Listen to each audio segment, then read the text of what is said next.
The online education platform Canvas is mostly back online today after a cyber attack left students and teachers at thousands of schools. Hackers, a group that we know as Shiny Hunters, were able to get into Canvas, this very important education app, and basically... At 3:15 in the morning on October 14th, an FBI cyber task force executes a no-knock warrant at a major state university data center in Columbus, Ohio. Federal agents breach the administration building and secure the 42-year-old director of information technology inside his office. He is apprehended while attempting to wipe a localized encrypted drive. Inside the server room, technicians dismantle rack 4B and extract 4 hidden hardware wallets from the interior frame. The confiscated devices hold exactly $14,200,000 in Monero and Bitcoin.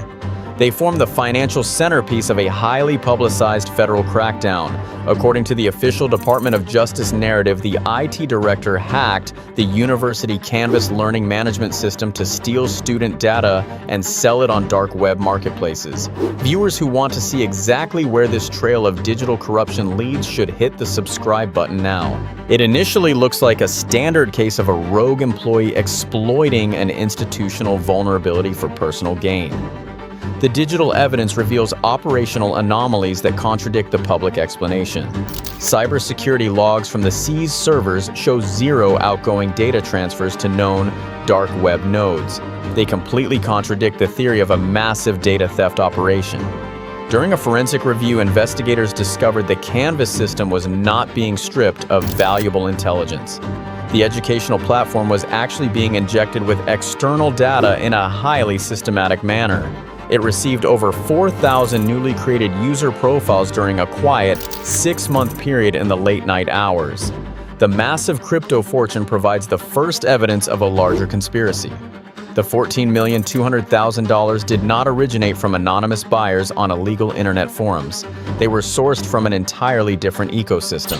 Using advanced blockchain tracking tools, forensic accountants traced the incoming cryptocurrency directly back to a federal financial aid disbursement clearinghouse.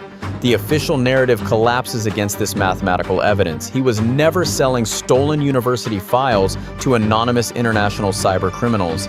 This localized operation was funneling government capital into a hidden vault.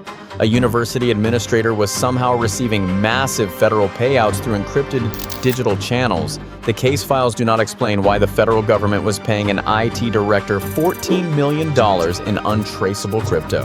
72 hours after the Columbus raid, Financial Crimes Enforcement Network analysts take over the digital investigation from local field agents. The encrypted ledgers reveal the exact nature of the 4,000 injected Canvas profiles.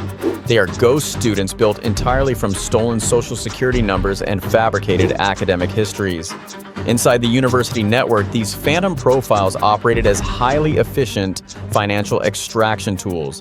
The automated enrollment system triggered Title IV federal financial aid requests the moment a ghost student was marked active. It initiated a massive laundering loop directly funded by the United States government. Through this automated pipeline, federal grant money was deposited directly into the fake student accounts. The university accounting software immediately flagged these deposits as tuition overpayments and initiated automatic cash refunds. They were then rapidly converted into untraceable Monero through a foreign shell exchange and routed straight into the hardware wallets of the IT director.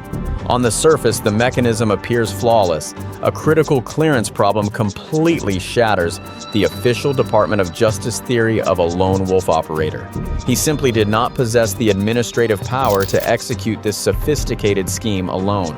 According to strict institutional protocols, the Canvas learning management system requires secondary authentication from the admissions department. The dual verification process is an absolute requirement to activate any student profile for federal financial aid distribution. He never had this high-level security clearance or the ability to forge admissions documents. Deep inside the internal server logs, forensic specialists finally locate the exact digital override. The mandatory admissions authentication was completely bypassed by a third-party administrative credential. It functioned as an invisible skeleton key operating entirely outside the administrative control of the university. For the federal investigators, the scope of the crime instantly shifts from a local theft to a systemic breach. The arrested IT director was never the mastermind of this $14 million extraction operation. He was merely a low-level node manager maintaining the local hardware infrastructure for a much larger syndicate. Deep within the network architecture, an unknown entity held the master key to the entire federal financial aid system. The identity of this powerful third-party vendor remains temporarily hidden in the encrypted code. They constructed a backdoor that no local administrator could ever build. FBI Cyber Division agents run the third-party credential signature through the national database. Across the country, the digital tracking system immediately pings active servers in Miami, Austin, and Boston. They uncover a massive expansion of the original digital crime. The Columbus data center was just one single node in a sprawling illicit network. Inside 14 major universities, over 85,000 ghost students are actively operating within Canvas systems. They trigger a catastrophic financial hemorrhage across the entire educational sector. Financial Crimes Enforcement Network analysts recalculate the stolen federal funds. According to the revised ledgers, the $14 million seized in Ohio represents a tiny fraction of a $180 million nationwide extraction operation. The revised ledgers expose a secondary market far more dangerous than simple financial grant fraud. Investigators discover the ghost profiles were actively generating verified F1 student visas for foreign nationals. Through this automated pipeline, thousands of individuals receive federal clearance to enter the country without ever stepping foot inside a United States classroom. They trace the master credential directly to a Delaware-registered software vendor named Aegis Educational Solutions. The Phantom company provides mandatory data compliance plugins for the Canvas platform. Behind a complex corporate shield, Aegis lists no physical headquarters or local employees. It operates solely through a single registered agent in Wilmington. Digital forensics teams track the company's servers through multiple non-extradition jurisdictions to mask their true location. During a crucial phase of the investigation, federal agents attempt to subpoena the operational records of the firm. The subpoena request hits an immediate legal blockade constructed by the justice system. A federal judge abruptly blocks the evidence request. In a highly unusual legal ruling, the court cites national security protocols regarding educational infrastructure to deny the warrant. He seals the documents and abruptly halts the FBI investigation. The Phantom software company suddenly possesses a legal armor normally reserved for top-tier military contractors. Without access to the offshore servers, investigators lose the digital trail of the $180 million. It leaves local field agents completely powerless against a massive international syndicate. The true operational purpose of Aegis Educational Solutions remains permanently hidden behind a judicial firewall. Court records reveal a massive contradiction at the highest levels of the justice system. The sealed documents leave open the question of how a Phantom software company receives national security protection from a federal judge. Behind the judicial blockade, the true nature of Aegis Educational Solutions begins to surface. Corporate tax filings expose a deliberate institutional architecture rather than a rogue vendor operation. Investigators discovered the Phantom company never forced its way into the university networks. Under the strict guidelines of specific Department of Education grants, the Aegis software plugin was completely mandatory. The federal oversight mandate required the installation of this exact program for any school seeking government money. Financial analysts trace the primary consultant of Aegis directly back to a former senior director of that very same committee. Through this powerful administrative position, the architect mandated a product he secretly controlled. The mandated application intentionally bypassed standard Canvas security protocols. Programmers disguised this massive digital vulnerability as a simple diagnostic tool for federal auditors, deep inside the source code. The backdoor functioned as a permanent open gate for the ghost student network. $180 million flowed through this artificial vulnerability over 3 years. Blockchain experts track the massive fortune as it splinters across the global financial system. Beyond the digital wallets of street-level hackers, the money trail reveals a different destination. 40% of the laundered funds routed directly back to offshore political action committees, shell corporations, and elite lobbying firms in Washington District of Columbia. Elite political operatives used the stolen grant money to fuel the exact machinery that protected the operation. On the ground level, university administrators actually caught the fraud early in the process. System logs flagged thousands of ghost profiles generating simultaneous financial aid requests. Campus administrators immediately reported the massive anomalies to their designated federal liaisons. Instead of launching an investigation, the response from Washington was immediate and threatening. Official directives instructed the universities to classify the fake students as known system glitches. Government officials warned the administrators to ignore the issue entirely. During these phone calls, the liaisons threatened to revoke their federal funding status if the schools continued to ask questions. Institutional silence became the mandatory price for continued government money. The elite power structure actively shielded the extraction operation from internal university audits. At the highest levels of government, the massive digital breach was never an accident. The systemic backdoor was built directly into the educational architecture by the exact people meant to guard it. Case files show the digital infection reached far beyond the server rooms of major universities. Across the Gulf Coast, isolated community colleges showed the exact same artificial fingerprint within their internal networks. Vocational schools along the southwest border contained the identical systemic backdoor buried deep inside their administrative codes. FBI agents prepared a massive wave of federal arrest warrants targeting the Aegis corporate board members across multiple states. Before the tactical strike teams could deploy, the Department of Justice assumed direct control of the entire operation. Sealed court records immediately locked away every single operational document related to the Phantom software vendor. Internal memos revealed Justice Department officials anticipated the catastrophic chain reaction a public trial would inevitably trigger by exposing the mandatory federal educational software as a massive laundering tool. The government would invalidate millions of active college degrees.